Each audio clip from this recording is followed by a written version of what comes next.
manifestants a défilé dans près de 200 villes en France, dont 3500 dans le Var, 500 à Draguignan, pour exprimer notre colère suite à la présentation du contenu des ordonnances de cette loi travail XXL.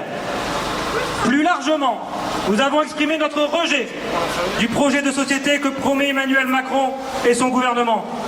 Pour autant, le gouvernement continue à faire la sourde oreille en méprisant les salariés, retraités, jeunes, privés d'emploi qui ont battu le pavé mardi dernier. Les ordonnances seront examinées demain en Conseil des ministres, texte que le gouvernement espère promulguer d'ici la fin du mois.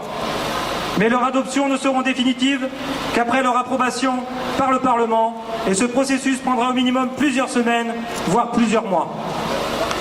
C'est la raison pour laquelle les organisations syndicales, CGT, FSU, Solidaires, UNEL, appellent à manifester aujourd'hui dans la continuité de la mobilisation du 12 septembre dernier, étape supplémentaire dans la construction d'un grand mouvement social.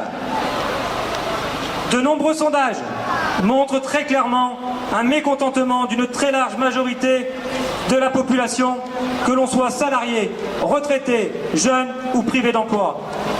Un sondage réalisé par Via Voice pour le journal Libération en date du 12 septembre montre que 68% des Français estiment que la réforme va favoriser les licenciements et 53% considèrent que la politique du gouvernement bénéficie aux plus aisés.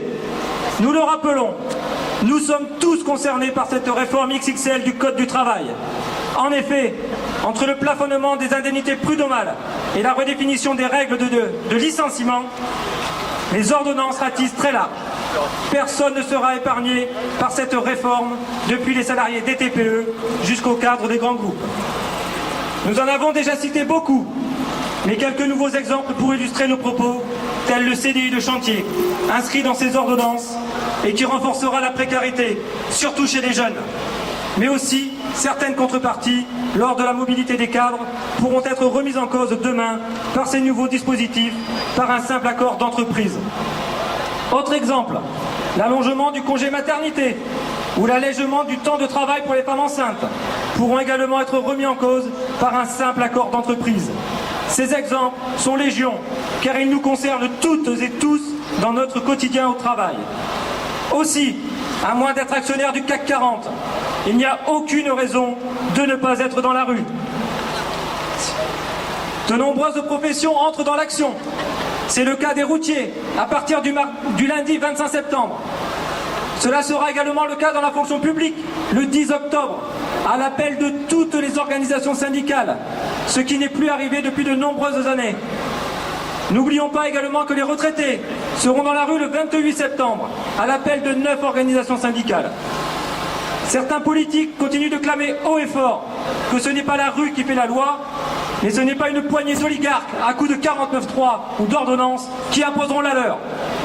L'histoire sociale nous montre que les revendications qui ont apporté de grands conquis sociaux se sont toujours exprimées dans la rue.